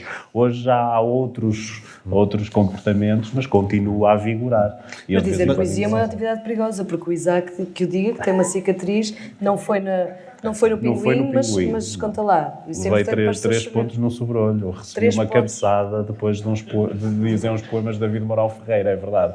Portanto, não se metam, não tentem isto em casa. Porque o senhor achou que eram poemas eróticos e que estavas a ler ou olhar E para que eu estava a olhar sua dama. para a senhora que eu acompanhava. Se calhar estavas, se calhar estavas. Terei olhado, Terás mas olhado, distraidamente, não Portanto, é? o senhor Terei olhado, O senhor tinha toda a razão, mas não me Isaac. recordo parece bem impossível. disso. Não me recordo, até porque eu sei que aquilo era final de novembro e eu estava mais tenso por causa da questão da morte O João de Fernando Pessoa. presenciou a cena, o João. Não, mas estivemos juntos numa também extraordinária. Fomos ler poesia para... Bem, essa é melhor nem falarmos. Bom, Ai, não. esta é um bocadinho mais a norte, em Paredes. E fazia parte da performance um cão, um bocado feroz. Nós dizíamos, que a menina que levava ao cão, e dizíamos, mas o animal está controlado. E ela dizia, mais ou menos. Ele, por acaso, ainda a semana passada comeu o gato vizinho e até me trouxe alguns transtornos. Bom, mas o animal fazia parte da nossa performance. E então, aquilo estava a começar, e não víamos a Filipa. Quando demos conta da Filipa, ela estava em cima de um armário, com o animal a tomar conta dela cá em baixo. Mas rigorosamente, se não me viessem buscar, não tinha entrado Não em palco. tinha O entrado espetáculo ia sequer. começar, não sabiam de mim. Tinham deixado o cão à solta. Eu tive que fugir para cima do Pois, armário, para no cima do caminho. armário, portanto, E não fomos- tinha o telefone comigo, já estava com o microfone e fiquei à Fomos espera, porque não sai resgatar daqui para ir embora. Eu com o cão a olhar para mim. a Filipa. Era um cão Depois aquilo feroz. continuou, eram todos mais ou menos em fila a dizer os seus poemas, e o cão ficava lateralmente e não sei, naquelas partes do César e não sei que o animal rosnava.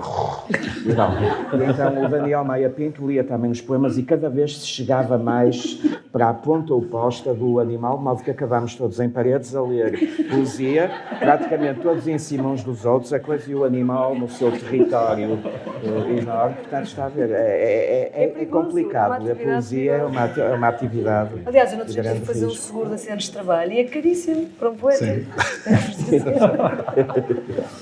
Sim, sim, sim.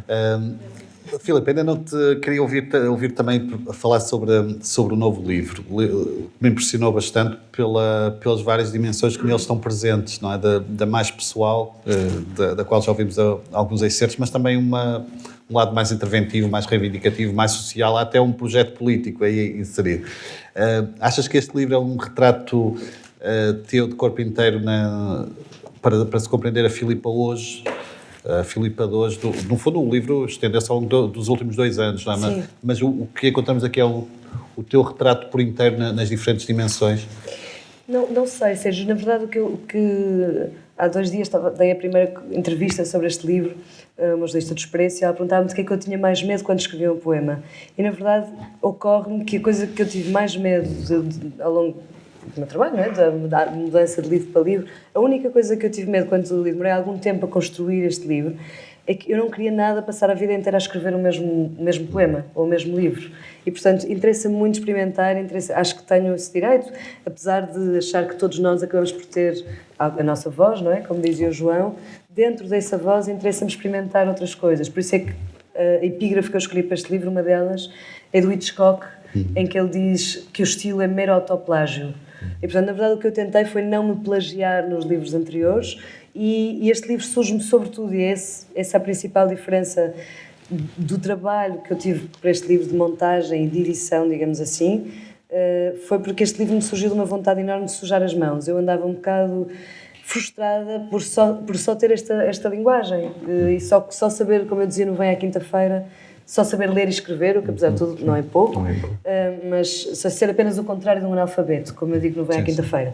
E de facto eu não sei fazer nenhum desporto, não sei tocar nenhum instrumento, não sei pintar, não sei esculpir, não sei fazer rigorosamente nada. Não aprendi a nadar sozinha, acho que é de ser filha do meio, não faz mal, mas a verdade é que eu nunca aprendi mais nada e refugiei-me sempre muito na leitura e na escrita, ainda estou a aprender a ler e a escrever, o que também é importante, e dediquei a vida a isso. E para este livro apetecia muito tentar...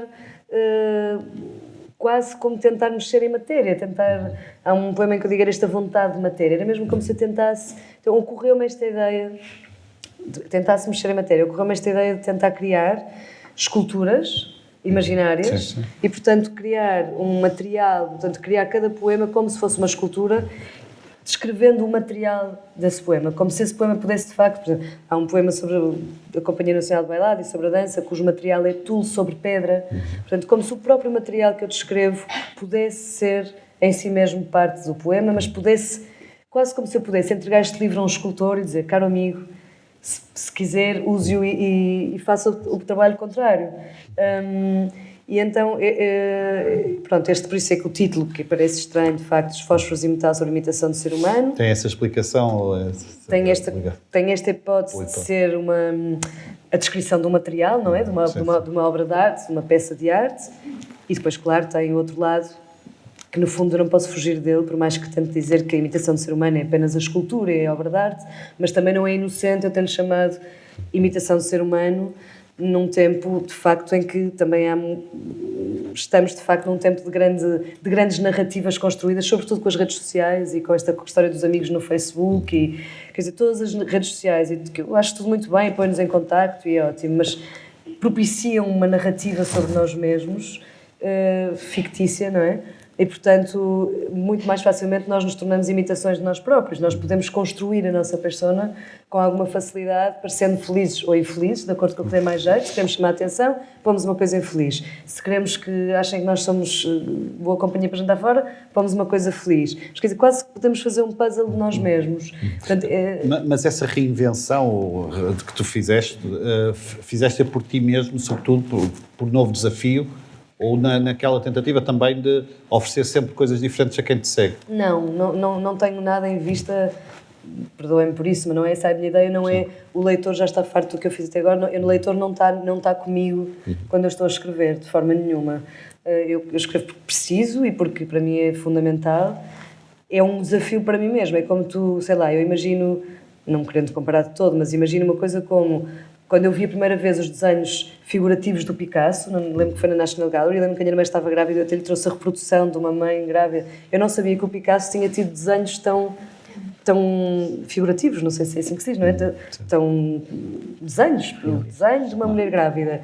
E depois tentou inventar o cubismo, ou inventou o cubismo. Eu não é isso exatamente, mas a ideia de poder, já neste momento o que me estava a apetecer era como é que eu posso, com os poemas, me sujar as mãos e mexer em matéria. De que forma é que eu posso trazer, de alguma maneira, esse exercício plástico para a poesia.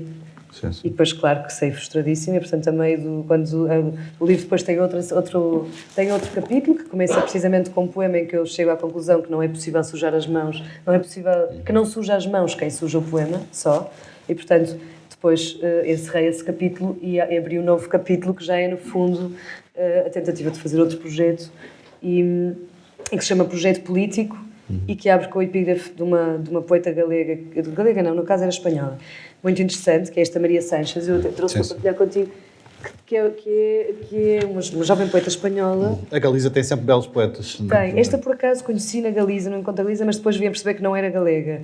Mas a Lupe Gomes, que é uma poeta galega também, que abre é uma poeta galega extraordinária. Eu, na altura, quando as li, pensei que eram ambas galegas.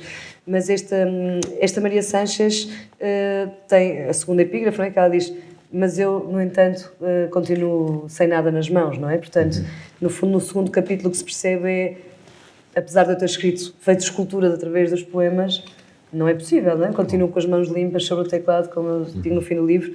E esta, por exemplo, esta poeta, a Maria Sanches, tem este livro, um deles, que é o Caderno de Campo, e ela falou-me da sua vida real, e ela é literalmente veterinária de cabras. Dedicou a sua vida a ser veterinária de uma raça específica de cabras, que se chama Florida, e por isso eu sei de autorar um poema que eu lerei depois, em que falo nisto, porque ambas achei muito curioso, porque são duas poetas jovens, a Lupe Gomes e a Maria Sanches, que eu conheci nesse encontro na Galiza, que vivem junto à natureza, que escrevem muito sobre cabras e vacas, por exemplo, na sua poesia, coisa que em Portugal seria logo, pelas piores razões, teria logo uma dupla conotação, ultra ofensiva para as mulheres, não é? Mas no caso delas é de facto uma relação com a natureza extraordinária, e com isso que eu procurava. Eu estava a acabar de escrever essa primeira parte das esculturas quando conheci estas duas poetas, que na verdade escrevem poemas, mas sujam de facto as mãos na vida real. E portanto, a partir daí, depois há esse capítulo do projeto político que eu lhe chamei. É um capítulo irónico em que o que eu quero dizer, no fundo, é: gostava tanto de sujar as mãos, gostava tanto de mudar o mundo, mas há que voltar ao estúdio para gravar o programa semanal de televisão. Portanto, é uma secção bastante irónica do livro, em que eu chego à conclusão que não é possível querer ir ser veterinária de vacas ou de cabras para a Galiza e, ao mesmo tempo, ter que gravar um programa de televisão todas as semanas. Portanto, nós temos limite para mudar o mundo, e o nosso limite também tem a ver com a nossa circunstância. E é um livro atravessado pela ironia, não sei. Sim, eu acho que sim. Acho que sim, ou seja, há sempre uma dupla. Para mim, neste livro, nada é linear. Apesar de parecer talvez o mais linear dos meus livros, para mim é o menos óbvio, porque ele foi escrito como se eu estivesse a tentar esculpi-lo, de facto. Portanto, é como se eu tivesse estado... Foi o livro mais trabalhado, digamos assim. O João disse-me isso quando eu mandei a primeira versão. O João disse: é um livro que se nota que te deu muito trabalho. Isso não quer dizer que faça disso um melhor livro, mas deu-me de facto muito trabalho também de montagem, quase como se fosse um filme, como se tivesse um trabalho de montagem. Isso é algo em que investe-se cada vez mais, esse labor poético, não tanto estar a acreditar no repentismo, no devaneio, na epifania, e sobretudo também há esse trabalho, há essa inspiração, mas também há o tal labor oficinal. Acho que o trabalho tem que existir sempre, mas na verdade, em relação à poesia, não se eu tiver que escrever uma série de televisão, como eu disse naquele poema, ou qualquer espécie de texto de ficção, ou um prefácio, ou o que seja, ou apresentar um livro, mas na poesia, de facto, há um lado misterioso. O Shelley, na defesa da poesia, diz que o poeta é um vidente, é sobretudo um vidente. Há um lado qualquer que eu acho que é inexplicável, acho que só para quem escreve poesia é possível entender isto, de espera. Há, de facto, qualquer coisa que tens que esperar, que ele chegue, que o poema chegue. E depois o trabalho só vem a seguir, mas eu tenho sempre medo no dia em que ele não chegar. Porque, de facto, eu não consigo provocar o poema. Eu posso provocar um asseio, um texto de prosa, mas, por exemplo, eu já estou a escrever o meu próximo livro, e escrevi 9 poemas em 2 dias em Catadupa. Portanto, depende mesmo, porque, sei lá, porque os deuses estavam mais atentos. Mas tiveste um trabalho o poema que o Isaac falou é sobre a série televisiva, é sobre isso. Aí não te podes dar ao luxo de esperar que a inspiração venha, não é? Não, Foi um trabalho muito acordas, intensivo. choras e escreves. Aquilo parece cómico, mas há uma altura em que realmente choras mesmo. Já não estás a aguentar aquelas personagens e tens que entregar um episódio de 50 páginas por semana, com 5 decors diferentes, com alternância de 2 em 2 páginas de decor. Enfim, o puzzle de escrever uma série de televisão é uma loucura que foi foi um grande privilégio que eu adorei ter feito, mas é isso, aí não podes esperar. Entras e fazes um trabalho de 20 horas por dia, se for preciso, de escrita, e aí não tens hipótese nenhuma de esperar que os deuses te entreguem o episódio seguinte, porque tens que o entregar na RTP. É um ciclo, um ritmo infernal. É. Chamava-te, se possível, a conversa, Isaac, para saber, no fundo, a escolha, o que é que levou a escolher os poemas que lemos. Vamos a ouvir ainda outro excerto, mas aí já é com a Filipa. Foi a razão afetiva que eles gostaste mais ou não necessariamente? Por outros critérios? Então. Quando tenho a possibilidade de os escolher, digamos, de forma independente, por assim dizer, tento procurar aqueles que acho que o meu registro, a minha afinidade, motivam mais essa leitura. É óbvio que no caso da Filipa estou perante outro cenário, porque eu conheço a Filipa há muitos anos e é óbvio que há depois ali um ou outro elemento que eu percebo que tem a ver com determinado tipo de coisas que são próprias dela, no caso, por exemplo, desse poema das séries, é óbvio que na generalidade muitos leitores não captarão essa informação, mas depois há outras mas ela ainda te surpreende, não é? Ainda te surpreendes? Sim, surpreende e sobremaneira, basta comparar o livro anterior com este. Há uma decalagem, e não estou aqui, a decalagem não tem a ver com qualidade, não é por aí, é um registro muito... para mim, como leitor, até surpreendente. Não estava à espera bem, não tenho muito essa coisa de ter grandes expectativas. Uma pessoa, quando cria grandes expectativas, também pode ter grandes desilusões, não é? É mais ou menos o equilíbrio é mais ou menos este. Mas no caso da Filipa, este livro surpreendeu-me porque já vi vários dos registros da Filipa, tenho os livrinhos todos dela, também sou um bibliófilo um bocado compulsivo, mas este livro não estava nos meus... digamos, no mapear que tenho do trabalho, do labor que a Filipa nos vai disponibilizando. E este realmente tem. A questão, quando se fala do humor, é um humor, na verdade, mas é um humor muito requintado, com nada de hilariante. O hilariante muitas vezes banaliza o poema. Aqui não, a ironia está muito, muito bem calibrada, muito bem medida. E é preciso atenção. A ironia, muitas vezes, o humor, é uma coisa muito óbvia. Para se conseguir retirar o óbvio ao humor, ao uso do humor, é preciso saber calibrá-lo, já nem é à palavra, é ao ponto de tinta mesmo. E neste livro esses momentos estão todos deliciosamente calibrados, como se fosse um receituário, medida a medida, gota a gota. Eu dizia aqui uma coisa. Sim, João. É preciso... Bom, este é claramente o livro mais intenso, mais provocador e mais refinado da Filipa. E cada vez mais a Filipa exige a nós, leitores, para além daquele ato de ruminação, que é evidente, que tem que ser feito, exige sabê-la ler. Quem não souber ler a Filipa, necessariamente não vai gostar deste livro. Isto tem uma chave qualquer e é preciso meter a chave certa no livro. E, portanto, é absolutamente indiferente que depois os críticos comecem a dizer bem ou dizer mal. Isso é absolutamente... Nesse sentido, João, acha que é um livro arriscado no bom sentido, sim, ou seja, que ousou não fazer o mesmo e, no fundo, testar novas possibilidades. Sim. E aquela ideia também bastante feliz de que que a Filipa expressou há um bocadinho do poeta, no fundo também meter as mãos na realidade, as mãos sujas, na argamassa da realidade. O que é que parece? Faz de uma forma mais intensa as abordagens, ainda que muito subtis, políticas, que não é uma dimensão muito normal na tua poesia. Nós temos autores que todo em todo, por exemplo, Daniel, não há um livro do Daniel onde haja uma única abordagem do Daniel Maia Pinto política. E na Filipa há aqui um raro, poema dirigido à Europa, onde aqui a interpelas a Europa, Europa atual, não é? Cheia de injustiças. Sim. Mas já não vem à quinta-feira. Isto é um retomar de um diálogo com a Europa, só que neste, apesar de tudo, ainda é mais duro do que no primeiro. Eu acho que esse poema foi censurado. Eu acho que já posso contar isto, porque, na verdade, a primeira parte dessa Carta à Europa, que no fundo está em diálogo com o Ginsberg, com a Carta à América, que ele faz, que o Isaac leu tão maravilhosamente nas quintas, já mais de uma vez. Esse poema do Vem à Quinta-feira, que é a primeira Carta à Europa, parte daquele encontro em que eu fui ao Festival de Berlim, com 33 anos, em que cada poeta de um país da União Europeia, eu estava por Portugal, naturalmente, escrevia uma parte de um poema conjunto, coletivo, sobre o Estado da Europa na altura, em 2012. E passados estes alguns anos, surgiu o mesmo convite da Holanda e pediram a vários poetas que escrevessem sobre, e deram-nos vários temas possíveis, sobre um dos temas da atualidade na Europa que nos preocupasse.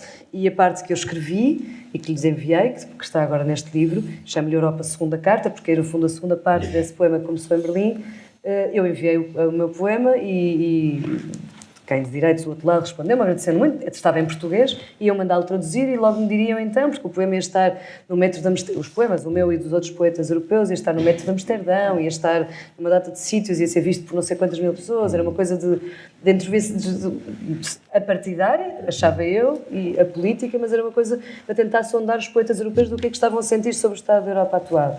Isto foi já, talvez há 3 anos ou assim. E depois eles terão traduzido o poema e eu não sei se abortaram com a situação, porque eu tentei depois googlar várias vezes, nunca mais me responderam. Sim. E o poema nunca mais me responderam, portanto eu não sei se o poema, calculo que não tenha estado no metro de Amsterdão. De facto é um poema um bocadinho violento, porque diz: Europa, deixa-me entrar, tenho papel higiênico em dia. E no fundo o que é um poema na altura pior da entrada, da maneira como estavam a ser tratados os refugiados. É um poema sobre esse e os que fazem essas coisas morrem sem conseguir chegar aqui. Pronto. E tu acabas assim o Sim, poema. E a verdade é que nunca mais me contactaram da Holanda. Acho que não gostaram. Gostamos nós, que é o que mais importa. Estamos quase a terminar, vamos já à leitura, mas aproveitando o facto de termos assinalado há poucos dias o Dia Mundial da Poesia, queria aproveitar o facto de termos aqui 3 grandes leitores, e no caso também 2 autores, também como a Filipa e o João. 3, porque o Isaac também está ali caladinho, mas também escreve poesia. Qual é o mistério da poesia? Digo isto a propósito de uma entrevista que eu te fiz aqui há uns meses para o Jornal Notícias, onde tu dizias que, às vezes, e eu passo a citar, às vezes penso quantos seremos, imaginemos que há 1000 leitores de poesia em Portugal. Poderão ser poucos, mas são realmente fiéis. Isso desemboca também naquilo que o João Gesta diz a propósito dos leitores de poesia que cabiam numa sala, como dizia o Manuel António Pina, não é? Mas o que é que a poesia tem de especial que, embora toque a tão pouca gente, diz tanto a essas pessoas? Qual é o mistério que vos... Queres começar tu, João? Não sei, eu imagino que seja, por um lado, a síntese. Num mundo cansado de tanta informação, acho que a poesia sintetiza as emoções ou o mundo de uma forma, pelo menos para mim, enquanto leitora, é um alívio tão grande poder ler um poema e naquele poema, e não ter que ler um romance de 400 páginas de capa dourada, cheia de coisas e confusões. Pronto, tenho alguma dificuldade em concentrar-me durante tanto tempo se não for uma obra-prima clássica. Como a Ana Karenina que lê. Como a Ana Karenina que li muito tardiamente. Para mim é um alívio tão grande poder encontrar no poema desde sempre, mas desde muito miúda, quando ainda lia... Mas nesse romance, sentido, desculpa em interromper-te, catapulta. Filipe, mas achas que a poesia beneficia, por exemplo, do mundo digital em que vivemos, em que é tudo mais telegráfico, circula com mais facilidade, vemos páginas, sei lá, como Poema Ensina a Cair, onde que são partilhadas por muita gente. Sim, mas por exemplo, esse Poema Ensina a Cair, que é uma página que eu adoro, da Raquel Marinho, que até vai ler no lançamento em Lisboa para a semana, mas no Poema Ensina a Cair a Raquel assumidamente, e conversa sobre isso com os poetas, a Raquel retira, por exemplo, 2 versos de um poema, portanto o que passa é um bocadinho do poema. Portanto, a parte telegráfica não acho que esteja... ou seja, acho que a poesia não está a mudar por causa disso. O que eu acho é que, se calhar, num mundo tão acelerado, a poesia passa a ser um alívio para mais alguns do que só para aqueles que já liam poesia, mas não tenho a certeza do que estou a dizer. Sim, não. O que é que acham vocês? Eu acho que escrever e ler também, nós no outro dia tivemos uma conversa sobre isso, é claramente um ato de resistência. O Ferlinghetti diz uma coisa muito bonita que tu no outro dia me leste, uma coisa que é a poesia, o último farol dos mares que sobem. As pessoas, certamente, o poder, isso é sabido, o sistema tem uma linguagem. É uma linguagem extremamente desinteressante, é sempre a mesma. Nós abrimos o Mudam os telejornal, protagonistas, mas... o discurso e os protagonistas são sempre os mesmos. E as pessoas estão cansadas disso. E, portanto, a linguagem dos poetas é a única que, de algum modo, nos ajuda a exorcizar os nossos fantasmas. E eu penso que esse é o grande mistério da poesia. Obrigado, João. Isaac? Bem, eu, em relação à poesia, eu gosto de colecionar definições. Existem milhentas definições. Bem, esse livro do Ferlinghetti tem um capítulo que é precisamente em que ele vai ali criando uma série de entradas sobre a ideia de poesia e de a poder definir. Claro que nunca chegaremos a nenhuma conclusão, e ainda bem. E não vale a pena também consultarem o AIS à procura da definição que lá está. Eu lembro-me há muitos anos de ter lido um texto que era uma conferência, na verdade, do Teixeira de Pascoais. E nessa conferência ele tem uma parte em que ele diz que começa por dizer isto: a poesia, quer seja música de Beethoven, pintura de Rafael, tolstoísmo de Tolstói, cristianismo de Cristo, por aí fora. E só essa enumeração deu-me uma satisfação tremenda por dizer assim: a poesia não dá, não podemos estar constrangidos a ela. E depois há um outro fator, além desse, portanto, que é essa dimensão da poesia. A Filipa há pouco falava do poético. Pois não é isso, é a poesia. A poesia está nas coisas, efetivamente. Não é o poético, é a poesia. Mas essa poesia nós só percebemos se estivermos atentos, se estivermos disponíveis para isso. E às vezes nas coisas mais banais, mais rotineiras do nosso cotidiano. Simples e às vezes triste ou alegre. Mas o outro fator, e quando estamos a falar de poesia literária, não é? Um leitor de poesia, isto define-o concretamente em relação a todos os outros, está obrigado, e isto é quase linguagem da área do direito e por aí fora, está obrigado, está implicado. Porque se ler como lê um romance ou um conto, ou como quem nos conta uma história, fica aquém sempre das possibilidades. A poesia dá-nos muito mais camadas de leitura, e eu acho que esse é o grande vigor da poesia.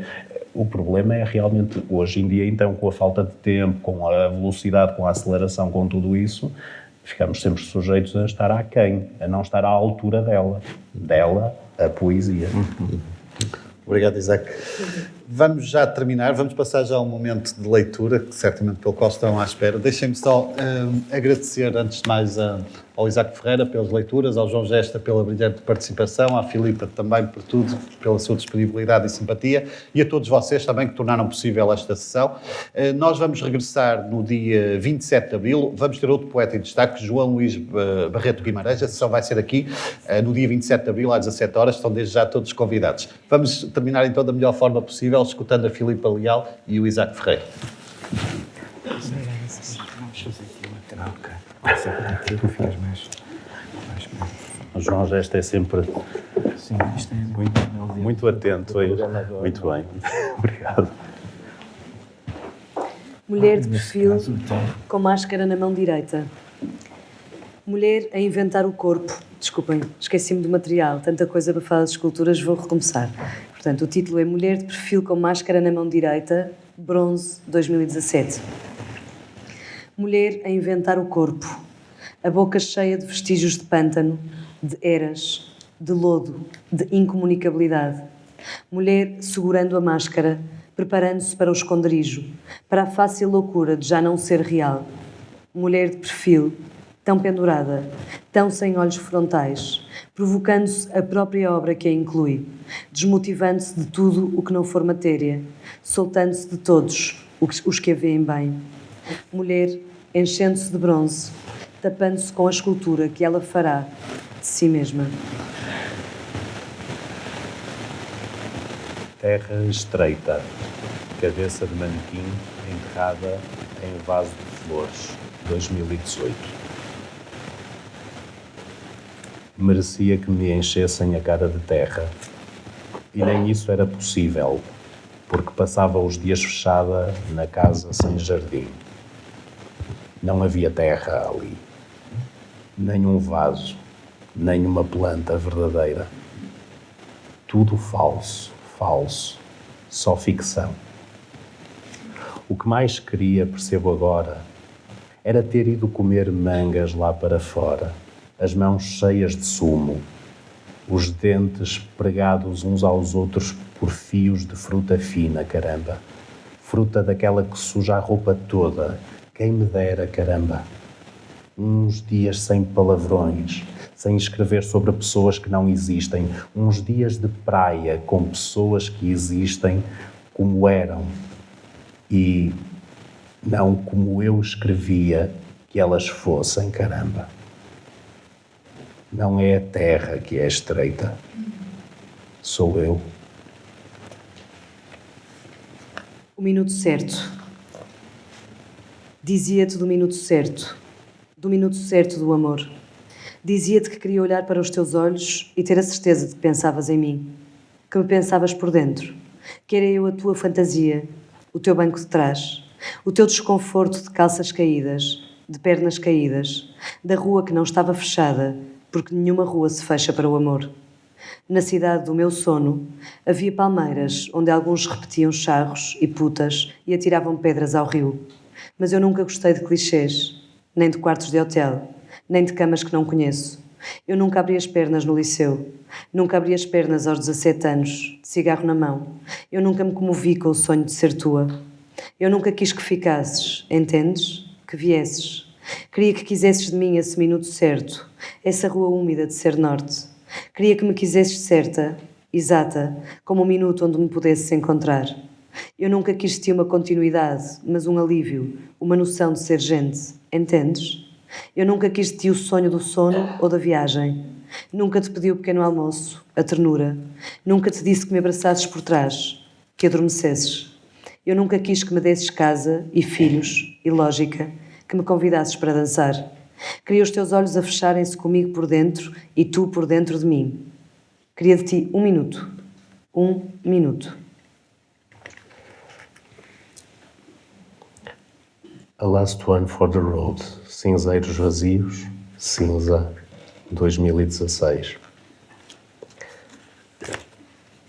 Um último cigarro. Desculpem, era a ideia do cigarro. Um último para a estrada, disseste-me, e acendeste o cigarro. Eu quis perguntar, se tivesses ido jantar com outro, também te sentavas a cantar La Vie en Rose pelas escadas da Sé? Eu quis perguntar, pedias tapas e vinhos ou encomendavas uma pizza? Eu quis perguntar, és sempre tão feliz? Eu quis perguntar, mesmo quando eu não estou? Mas tu fumavas tão mal, calavas-me tão bem, que não quis interromper-te. Nunca mais te vi. Passaram-se meses, anos. Pensei que não voltaria a lembrar-me de nós, mas hoje encontrei uma fotografia dessa noite e lembrei-me. Lembrei-me de uma última pergunta que vou fazer agora, se não te importares. Pode ser que um dia leias isto. Uma última, antes de me fazer à estrada. Quantos cigarros fumas por semana?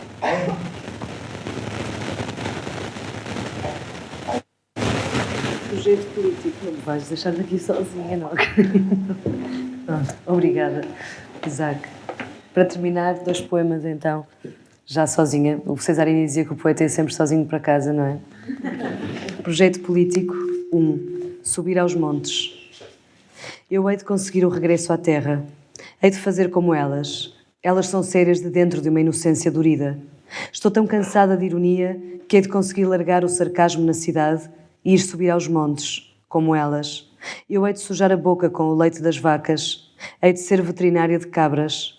Hei de devolver a todas a agulha que me espetaram na virilha e chegou ao coração e me salvou. Eu hei de ser galega, portugueses, meus irmãos, e por elas hei de me calar, calar-me definitivamente, salvando-me tanto mais assim, e às cabras, lendo bem, lendo cada vez melhor o manual de intervenção cirúrgica fundamental para salvar cabras de pessoas como eu. E para terminar, para a Maria, aos 4 anos. A minha sobrinha falou-me de uma joaninha adoentada no pátio do colégio. Ouvia com demorada atenção, sincera seriedade. Explicou-me que a madrasta Joana lhe tinha cortado as asas. Então, preocupada, guardou-a cuidadosamente na mochila e levou-a para casa. Eu, pela primeira vez, tentei explicar-lhe a liberdade. Muito obrigada.